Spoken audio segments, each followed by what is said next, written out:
My name is Sarah. I've been a member of this church for 5 years now.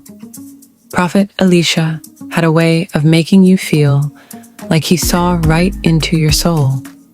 People believed God sent him to heal and to guide, but not everything was as it seemed. It started with little whispers in the women's fellowship meetings. Sister Abigail, the pastor's wife, would invite certain women to private prayer sessions with the prophet. At first, we thought it was an honor, but soon rumors began to swirl. Women would come back from these sessions looking different.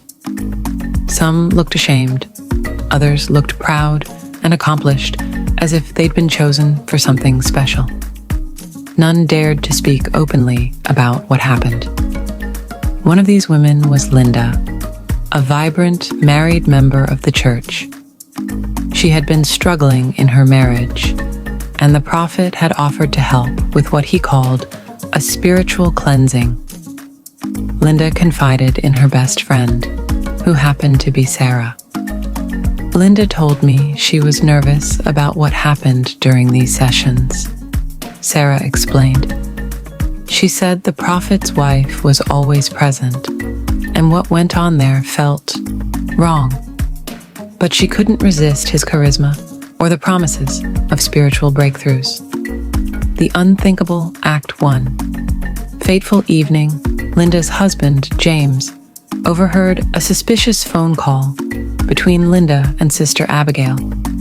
The details were murky, but James pieced together enough to realize Linda was meeting the prophet and his wife at a hotel that very night. Fueled by a mix of anger, betrayal, and disbelief, James devised a plan. He didn't tell anyone, not even me, Sarah recalled. But the next thing we knew, James was donning a disguise and heading to the hotel with some media personnel. The hotel confrontation. James approached the hotel front desk under the pretense of being room service. He managed to find the room where Linda, the prophet, and the prophet's wife, Abigail, were staying. With a tray in hand, he knocked on the door. "Room service," he called, masking his voice. The door creaked open, and there they were, the prophet, his wife, and Linda, caught in an act so shameful, James could barely believe his eyes. The room was decorated with candles and strange symbols, a mockery of holiness. The chaos that followed. When the door swung open, James barged in. Sarah said, shaking her head, "I heard that he screamed, 'So this is the spiritual cleansing you preach about?'" Linda was sobbing. The prophet was scrambling for words, and the wife's Sister Abigail just stood there, as if daring him to do something. The hotel staff called the police as other guests gathered to witness the commotion. By morning, the story had spread like wildfire. The fallout. The prophet and his wife Abigail tried to spin the story, claiming the incident was a test of faith. But their congregation was having none of it. Members began leaving the church in droves.